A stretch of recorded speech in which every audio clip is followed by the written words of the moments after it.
So my bully story is basically about a time when I wanted to really get serious about my career.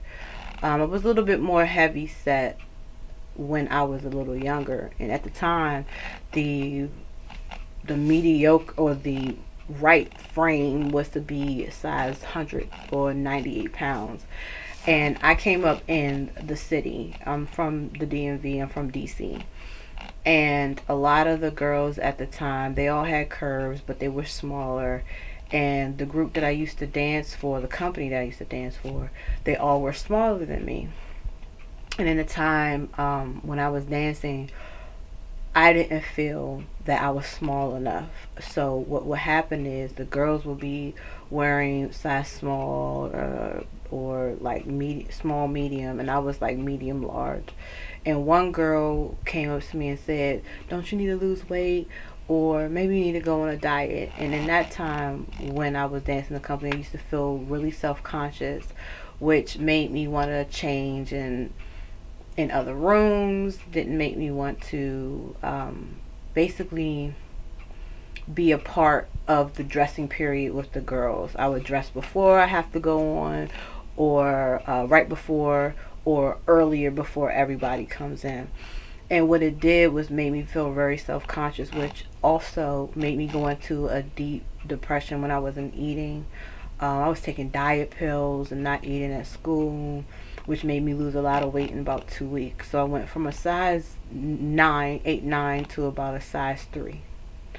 And it wasn't healthy for me because all I could think in my head was I was big, I was fat, I was this, I was that. And I did not understand how much um, good I was. I wasn't confident in myself.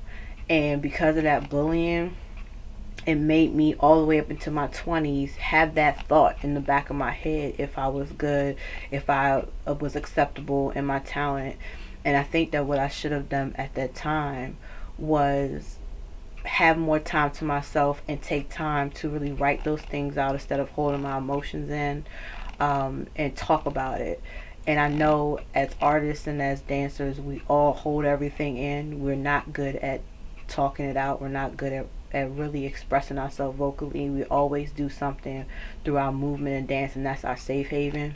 But I wish at that time when I was a kid, and if I could tell myself as a kid then, what I know now is that I'm okay, and I am talented, and I am worth something, and I shouldn't compare myself to someone else. And people don't understand that what you say does carry on for either the rest of your life or until you get a healing.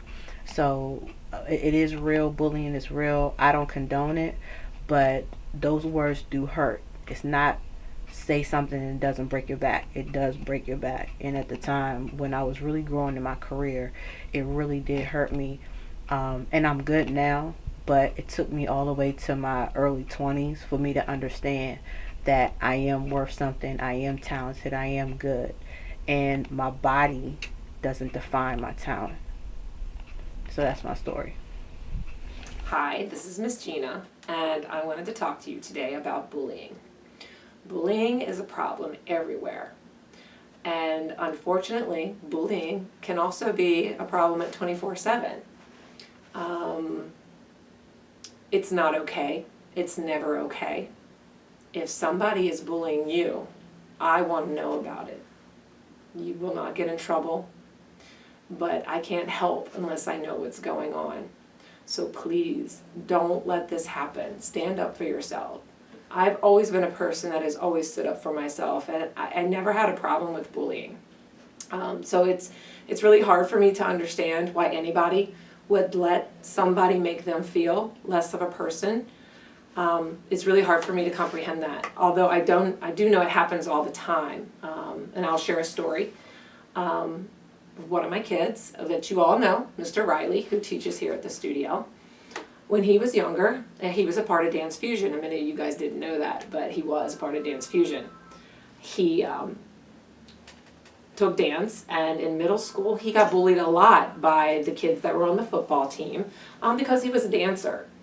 He really enjoyed it, but they made his life miserable. They teased him, they said things to him, they physically poked at him. So he ended up actually quitting dance for about 2 or 3 years. And he ended up joining the football team, thinking that, if he was doing what they were doing, they would accept him. And it didn't get any better. They still didn't accept him. Even though he was doing what they were doing, they just were mean kids, and they were always going to be mean kids. So he ended up not playing football anymore after the first year. And he found his way back to dance. And, with a strong emphasis on tap. And, if you've seen him, you have seen that he is a phenomenal tap dancer. And if he would have never come back to dance, that would have been a real shame. So I'm glad that he was brave enough to make himself happy and not worry about what other people were saying in school, because it doesn't really matter in the long run. It's what makes you happy. So do what makes you happy, and don't let anybody else make you feel bad. And if they're making you feel bad, I need to know about it, because they need to have a discussion. Because I don't want anybody here at 24/7 that's a bully. So come and talk to me. Thanks.